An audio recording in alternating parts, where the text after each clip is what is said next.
Bismillahirrahmanirrahim. Assalamualaikum warahmatullahi wabarakatuh. Selamat pagi dan semangat pagi kepada Ibu Cici yang saya hormati serta teman-teman yang saya banggakan. Pertama-tama, marilah kita panjatkan puji dan syukur kepada Allah Subhanahu wa Ta'ala karena telah memberikan rahmat kesehatan dan keselamatan sehingga kita dapat berkumpul dan berjumpa di ruang kelas virtual menggunakan media YouTube pada mata kuliah Supervisi Pendidikan. Tak lupa juga sholawat serta salam. Semoga tetap tercurahkan kepada junjungan kita Nabi besar Nabi Muhammad SAW. Kami dari kelompok 6 yang beranggotakan Nadia Putri, Eka Diah, Isdania, Wafa Amalia, dan Ning Intan. Tak lupa saya memperkenalkan diri, saya Salma Nurillah, yang akan menjadi moderator pada presentasi kali ini. Adapun topik yang akan dibahas oleh kelompok 6 mengenai prosedur dan pelaksanaan supervisi pendidikan. Sebelum memasuki pematerian, alangkah baiknya kita membuka sesi presentasi ini dengan membaca basmalah bersama-sama. Bismillahirrahmanirrahim. Baik, nah pada peta konsep atau materi yang akan dipaparkan oleh kelompok 6 ini mengenai pendekatan supervisi, prosedur supervisi, jenis-jenis supervisi, kegiatan supervisi, dan yang terakhir studi kasus. Langsung saja pada pematerian yang pertama mengenai pendekatan supervisi yang akan dipaparkan oleh Isdania. Kepada Isdania dipersilahkan.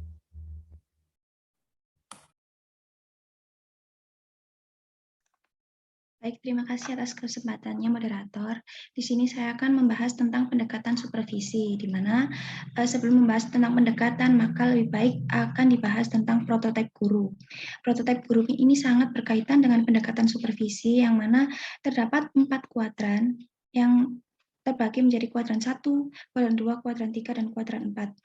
Di mana setiap kuadran terdapat simbol A dan juga simbol K. Simbol A memiliki artian sebagai daya abstrak dan juga simbol K sebagai artian komitmen. Pada kuadran 1 terdapat simbol A plus dan juga K plus yang memiliki artian daya abstrak tinggi dan komitmen tinggi, di mana prototipe ini bisa disimpulkan sebagai guru yang profesional. Lalu terdapat kuadran 2 yang memiliki simbol A plus dan K min yang memiliki artian daya abstrak tinggi tetapi komitmen rendah. Pada prototipe ini bisa disimpulkan sebagai guru yang suka menganalisis dan suka mengkritik. Lalu pada kuadran 3 terdapat simbol Amin dan K+, yang memiliki artian daya abstrak rendah dan juga komitmen tinggi, di mana memiliki artian sebagai guru yang memiliki kesibukan yang tinggi. Lalu pada kuadran 4 terdapat simbol Amin dan Kamin, yaitu memiliki artian daya abstrak rendah dan juga komitmen yang rendah, di mana prototipe ini disimpulkan sebagai guru yang memiliki mutu dan guru yang memiliki fokus pada pekerjaannya. Selanjutnya adalah pendekatan supervisi, di mana dibagi menjadi 3 pendekatan, yaitu pendekatan langsung yang memiliki artian sebagai pendekatan yang dilakukan secara langsung kepada permasalahannya. Pendekatan ini supervisor bersifat dominan karena supervisor mengarahkan secara langsung kepada orang-orang yang disupervisi seperti kepala sekolah dan juga guru. Pendekatan ini menggunakan pemahaman psikologi behaviorisme yang menyebutkan bahwa segala tindakan manusia berdasarkan refleks, yang mana terdapat respon dan stimulus. Pada pendekatan ini, perilaku supervisor dapat berupa menjelaskan, menyajikan, mengarahkan, memberi contoh, menetapkan tolak ukur, dan memberikan penguatan. Pada pendekatan ini cocok diterapkan pada prototipe guru kuadran 4, di mana daya abstrak rendah dan komitmen rendah yang dikategorikan sebagai guru yang tidak bermutu. Lalu terdapat pendekatan tidak langsung. Pendekatan tidak langsung ini bisa memiliki artian pendekatan non-direktif, yang mana lebih menekankan supervisor sebagai pendengar keluh kesah bagi para guru dan juga kepala sekolah. Dengan metode mendengarkan ini, maka supervisor akan dapat menganalisis permasalahan yang terjadi.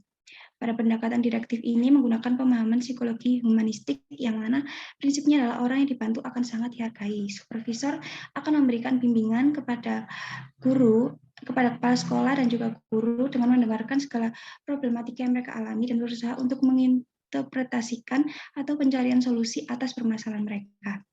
Perilaku yang ditujukan supervisor dalam pendekatan ini dalam mendengarkan, memberikan penguatan, menjelaskan, menyajikan, dan memecahkan permasalahan. Pada pendekatan non-direktif ini cocok diterapkan pada prototipe guru pada kuadran 1 yang memiliki kategori sebagai guru yang profesional. Next. Yaitu pendekatan kolaboratif yang memiliki artian sebagai pendekatan yang menggabungkan dua pendekatan, yaitu pendekatan direktif dan non-direktif, yang selanjutnya menghasilkan pendekatan baru, yaitu pendekatan kolaboratif ini.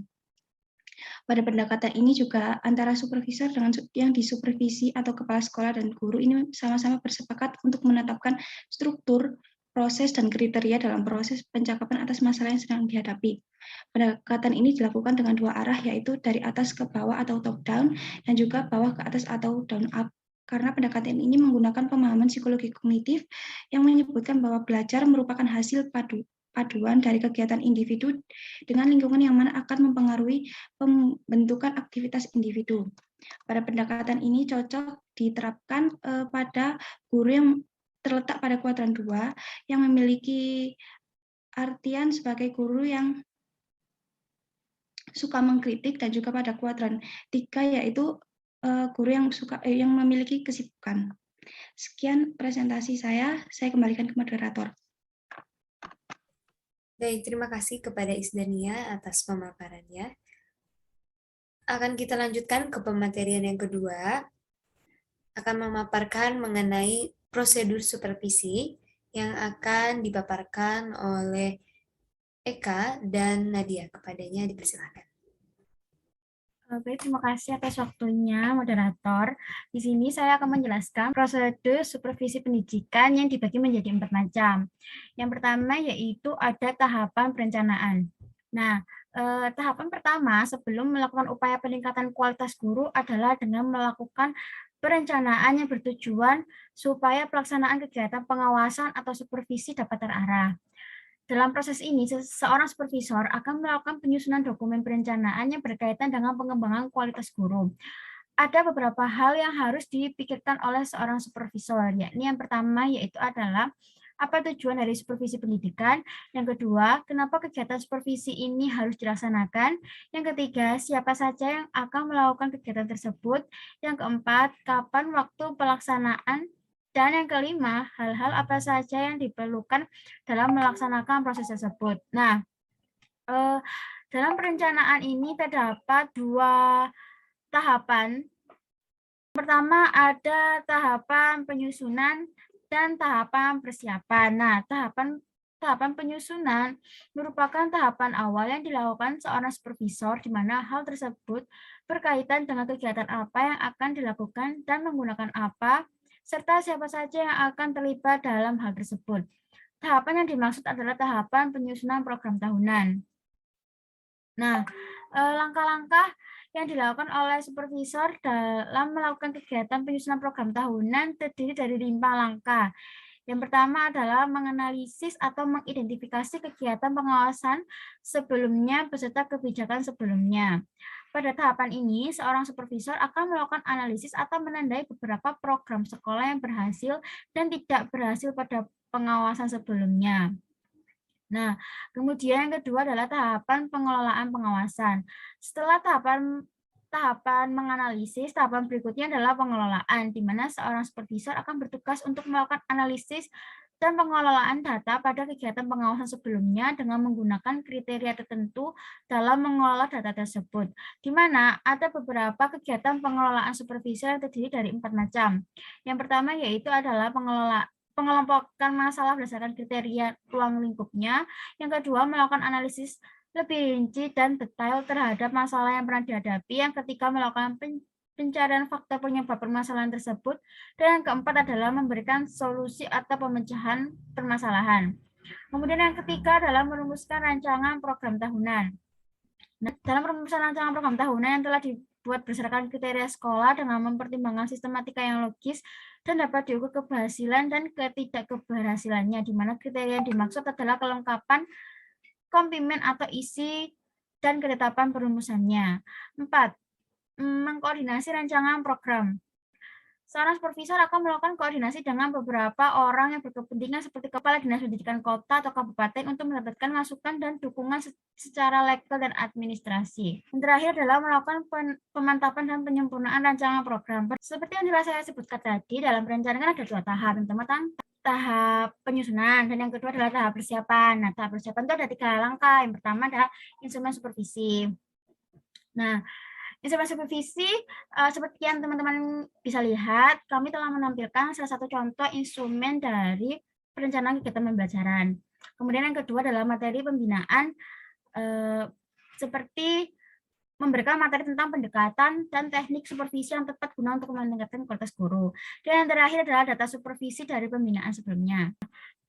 Langkah selanjutnya dalam proses supervisi pendidikan adalah pelaksanaan supervisi pendidikan. Nah, menurut Emulyasa menyatakan ada 3 tahapan yang berkaitan dengan pelaksanaan dalam melakukan supervisi akademik. Yang pertama yaitu adalah tahap pertemuan awal. Pada tahap ini, kepala sekolah akan menciptakan dan membentuk suasana akrab dengan guru. Yang kedua adalah tahap observasi kelas. Pada tahap ini, guru akan mengimplementasikan rencana pembelajaran sesuai yang telah dibentuk dan disempurnakan secara permanen. Dan yang ketiga adalah tahap pertemuan umpan balik. Pada tahapan ini, setelah kepala sekolah melakukan observasi, akan ada beberapa hal yang didiskusikan kepada guru terkait pembelajaran yang dilakukan oleh guru. Antara lain, yang pertama, melakukan pengumpulan data di mana kepala sekolah memberikan ruang kepada guru untuk mengutarakan pendapatnya terkait pembelajaran yang telah dilakukan. Yang kedua, kepala sekolah berdiskusi terkait langkah apa saja yang harus dilakukan agar guru dapat melakukan pembelajaran dengan baik. Yang ketiga, melakukan penilaian di mana kepala sekolah akan melakukan observasi dan memberikan hasil observasinya kepada guru. Yang keempat, deteksi kelemahan di mana memberikan ruang kepada guru untuk melakukan diskusi ulang agar kegagalan pembelajaran sebelumnya tidak terulang kembali. Yang kelima, memperbaiki kelemahan di mana sama-sama menentukan rencana pembelajaran berikutnya bersama dengan guru agar tujuan agar mampu memperbaiki kekurangan pembelajaran yang dilakukan oleh guru. Dan yang terakhir adalah bimbingan dan pengembangan di mana kepala sekolah memberikan arahan kira-kira model apa saja yang cocok dalam penerapan pembelajaran berdasarkan hasil observasinya. Untuk materi selanjutnya, untuk langkah selanjutnya akan dijelaskan oleh rekan saya, Nadia Putri. Selanjutnya, saya akan menjelaskan tentang evaluasi supervisi akademik. Nah, evaluasi itu sendiri yaitu kegiatan untuk mengukur keberhasilan dari proses dan hasil pelaksanaan dari supervisi akademik itu sendiri. Nah, adapun sasaran dari evaluasi supervisi akademik ini ditujukan untuk semua orang yang terlibat dalam proses pelaksanaan supervisi. Nah, kegiatan evaluasi dilakukan secara terencana dan sistematis. Nah, di mana maksud dari terencana di sini adalah kegiatan evaluasi ini sudah tertuang dalam perencanaan supervisi akademik yang sudah dibagi dalam rencana supervisi tahunan dan semester. Nah, sedangkan maksud dari sistematis yaitu kegiatan evaluasi supervisi akademik ini dilakukan dengan langkah-langkah yang sudah disusun dan sebelumnya sudah ada perencanaan program pembelajaran. Sehingga hasil dari proses pelaksanaan supervisi ini yang pada nantinya akan dijadikan pedoman untuk menyusun program kegiatan perencanaan selanjutnya. Nah, kegiatan evaluasi supervisi akademik ini lebih menekankan pada upaya bagaimana menganalisa dan memperbaiki kinerja guru yang dirasa kurang berkembang serta pemecahan terhadap permasalahan di lapangan. Nah, adapun rangkaian kegiatan evaluasi supervisi ini yang biasa dilakukan oleh kepala sekolah, diantaranya yaitu seperti menilai program tahunan, program semester, silabus, rencana pelaksanaan program pembelajaran, ataupun kisi-kisi soal yang akan diberikan kepada peserta didik. Untuk proses supervisi pendidikan selanjutnya yaitu tindak lanjut. Nah, setelah kita melakukan evaluasi supervisi akademik, maka selanjutnya diperlukan tindak lanjut supervisi akademik untuk merefleksi hasil dari supervisi yang sudah dilakukan sebelumnya. Nah, salah satu bentuk tindak lanjut supervisi akademik ialah pembinaan. Nah, di sini terdapat 2 macam bentuk pembinaan, yaitu pembinaan langsung dan tidak langsung. Yang pertama yaitu pembinaan secara langsung. Menurut Sahertian, tahun 2000 mengatakan bahwa pembinaan secara langsung berarti supervisor melakukan pendekatan secara langsung sekaligus memberikan arahan secara langsung kepada para guru. Jadi di pembinaan secara langsung ini pengaruh kepala sekolah lebih dominan.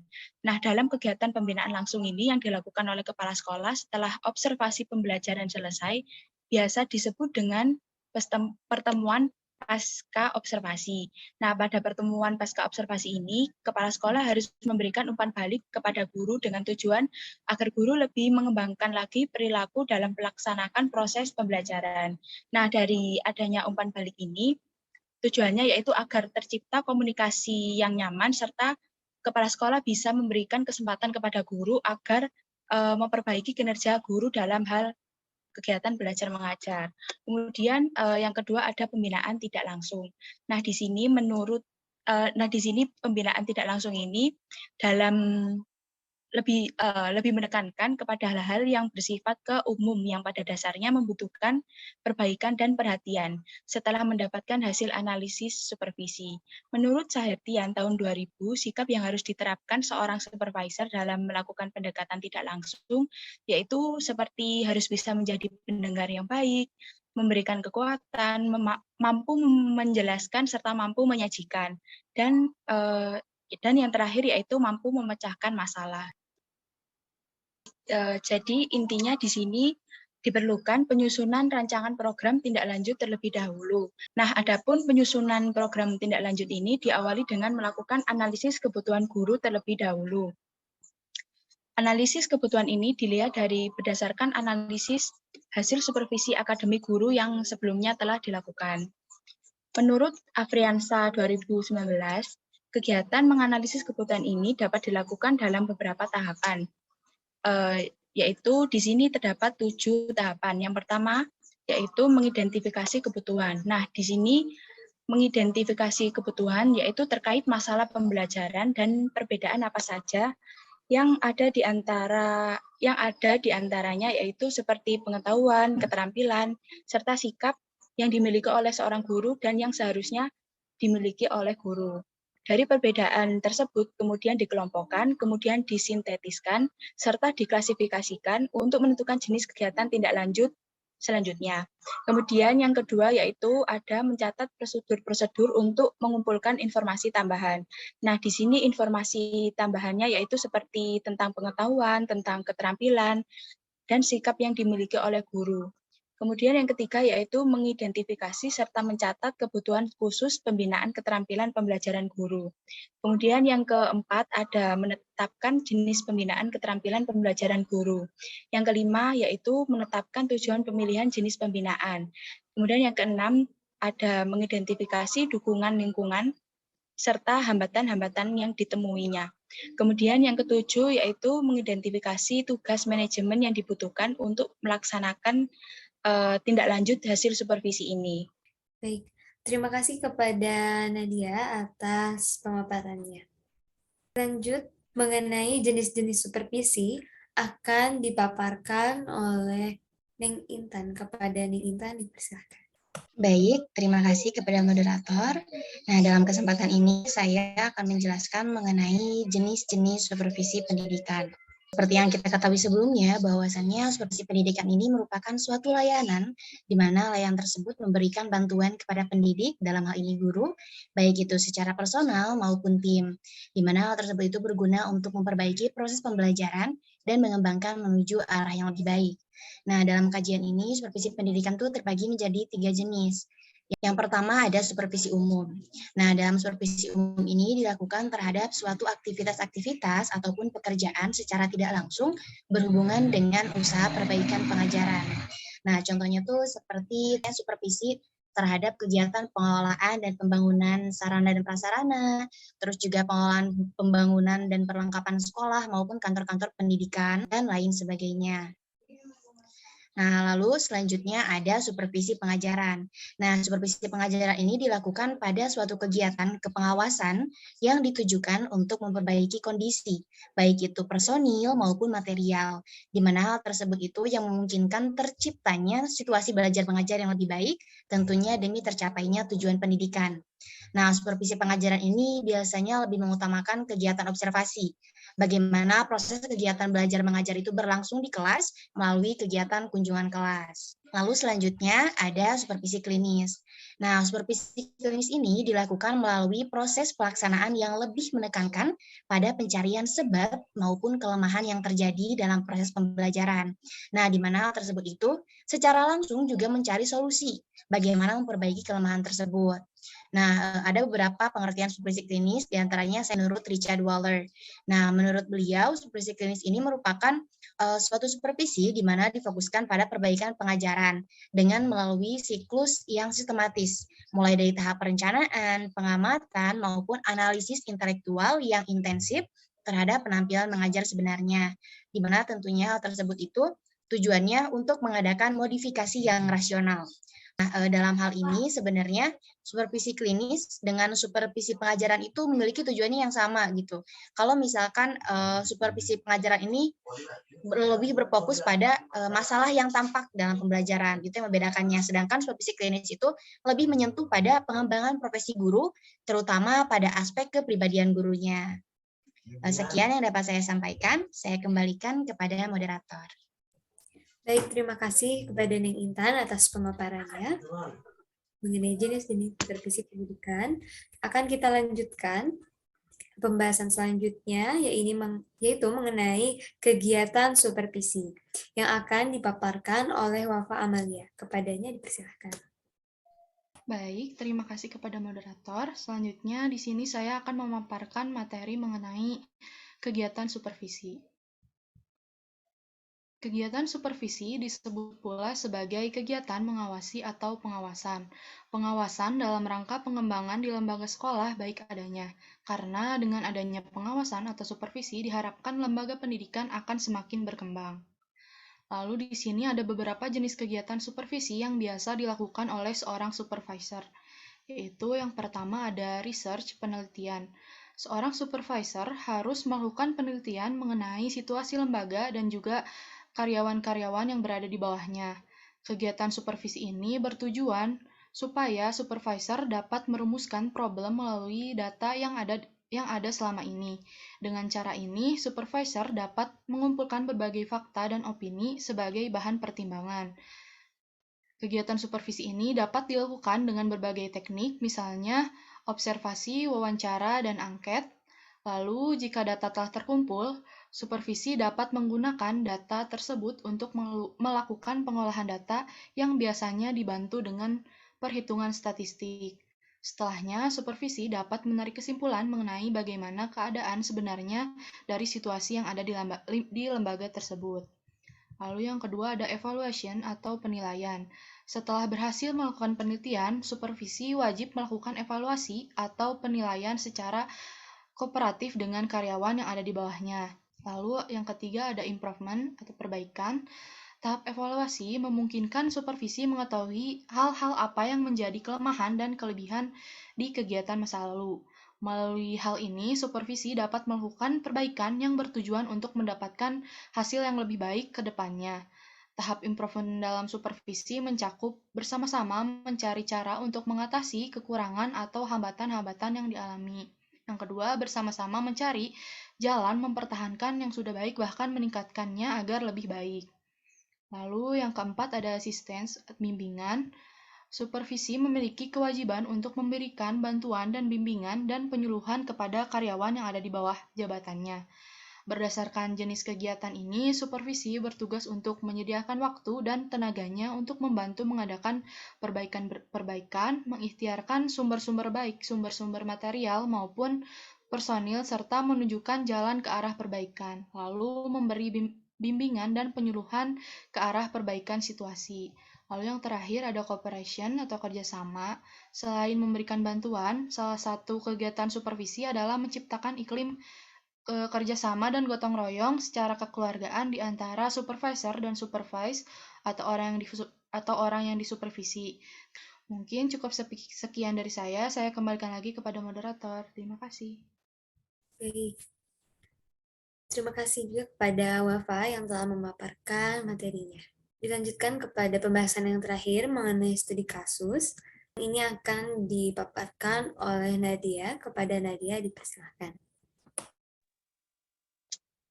Baik, terima kasih moderator atas kesempatan waktunya. Selanjutnya saya akan menjelaskan mengenai studi kasus yang mana kelompok kami memilih studi kasus kegiatan pelaksanaan supervisi di Madrasah Aliyah Negeri Kabupaten Bekasi. Nah, dalam upaya untuk memperbaiki, mempertahankan, serta meningkatkan profesionalisme guru melalui supervisi, Kepala Madrasah Man Kabupaten Bekasi dalam rapat kerja tahunan telah melaksanakan supervisi akademik pada semester ganjil dan genap di setiap tahunnya. Nah, dalam kegiatan supervisi ini, sasaran utamanya merupakan seorang guru, sehingga dalam pelaksanaannya, keterlibatan guru itu menjadi bagian penting dalam pelaksanaan supervisi ini. Dalam pelaksanaannya, keterlibatan guru dalam supervisi akademik di Man Kabupaten Bekasi ini mencakup 3 hal, yaitu yang pertama, prasupervisi atau sebelum supervisi dimulai.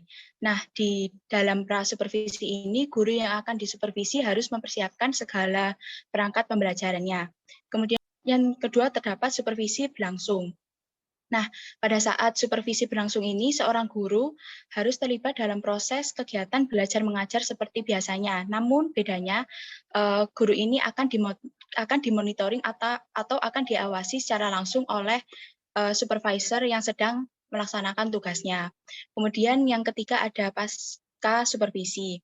Nah, di pasca supervisi ini atau pada saat guru sudah disupervisi, seorang guru ini diberikan rekomendasi tentang apa yang menjadi kekurangan pada guru tersebut dalam kegiatan belajar mengajarnya. Nah, selanjutnya yaitu ada prosedur pelaksanaan kegiatan supervisi akademik di Man Kabupaten Bekasi. Jadi prosedurnya yaitu yang pertama, Man Kabupaten Bekasi ini telah memiliki standar operating procedure atau yang biasa disebut dengan SOP sebagai acuan dalam pelaksanaan supervisi akademik. Kemudian yang kedua yaitu supervisi diawali dengan sosialisasi yang dilakukan oleh kepala sekolah madrasah dan wakil kepala sekolah madrasah kepada guru-guru yang akan disupervisi pada nantinya. Kemudian prosedur yang ketiga yaitu guru yang akan disupervisi sudah diberitahu terlebih dahulu untuk mempersiapkan perlengkapan yang dibutuhkan.